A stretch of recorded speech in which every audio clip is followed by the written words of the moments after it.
بے پردہ نظر آئیں جو کل چند بیویاں، اکبر زمین میں غیرت قومی سے گڑ گیا۔ پوچھا جو ان سے آپ کا پردہ وہ کیا ہوا؟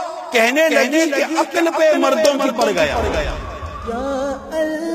یہ مرد کی عقل پر پڑنے والا پردہ ہے، یہ مرد کی غیرت کی کمی ہے، یہ مرد کی دین اور اسلام کو اور قرآن و حدیث کو درست نہ سمجھنے کا نتیجہ ہے کہ کہیں اس کی ماں بے پردہ ہے تو کہیں اس کی بہن بے پردہ ہے تو کہیں اس کی بیوی بے پردہ ہے۔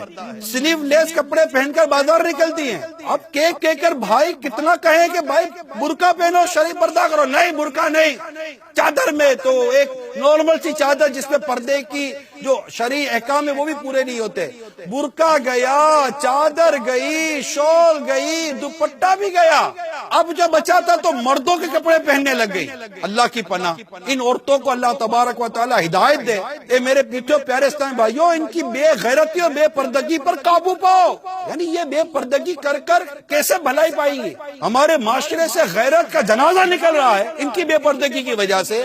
یہ تو ہماری انفرادی ذمہ داری ہے کہ میں اپنے گھر کے اندر پردے کا درس دوں۔ آپ خاتون جنت بی بی فاطمہ زہرا رضی اللہ تعالی عنہ سے محبت کرنے والیاں ہیں، آپ بتائیے کہ آپ اس سے محبت کرتی ہیں جن کی خواہش یہ تھی میرے انتقال کے بعد میرے کفن کو بھی کوئی غیر مرد نہ دیکھے۔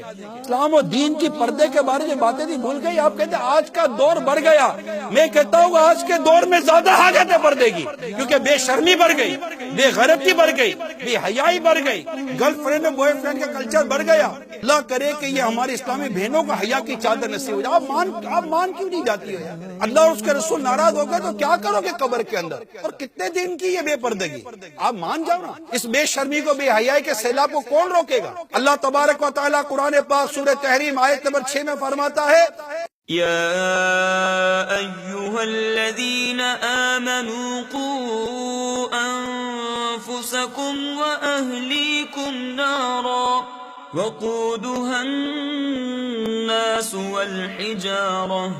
اے ایمان والو، اپنی جانوں اور اپنے گھر والوں کو اس آگ سے بچاؤ جس کے ایندھن آدمی اور پتھر ہیں۔ ایک گھر کے سربراہوں میں آپ سے عرض کرتا ہوں